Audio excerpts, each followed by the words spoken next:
there hasn't been that there has. Yes, but the implication. The implication. Well, hang on. The implication. We're going to end this now. Thank you. No. Let's talk about what's been going on in some cities in the US. Border Patrol Commander Gregory Bovino and some ICE agents are expected to leave Minneapolis in what would be a marked shift in the White House's tone after the fatal shooting of Alex Pretti by federal officers over the weekend. President Trump's border czar, Tom Homan, will also begin leading on-the-ground efforts in the city after Saturday's shooting resulted in bipartisan outrage.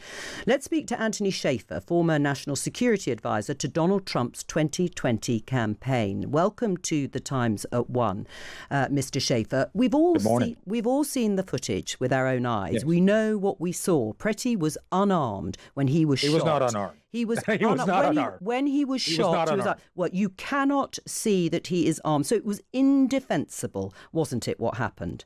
No, it's not. Clearly, you're not familiar with the way law enforcement works. I'm a member of law enforcement.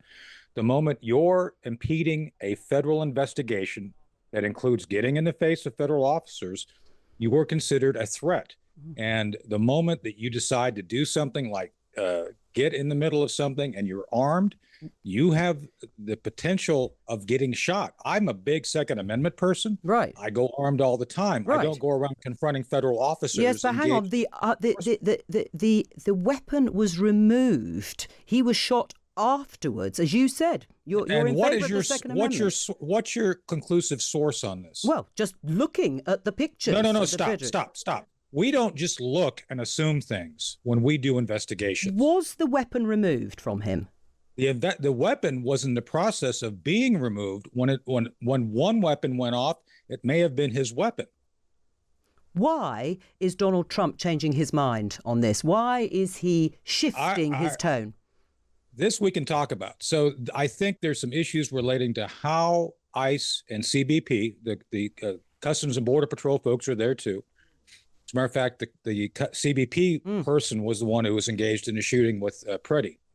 And so I think there's some issues with how to work with the community. Right. I actually advise a number of states, to include blue states, regarding law enforcement.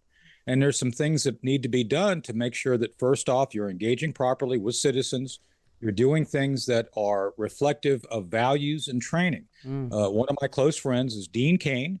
Dean Cain is an actor you may know. He was in a TV series back in the 90s.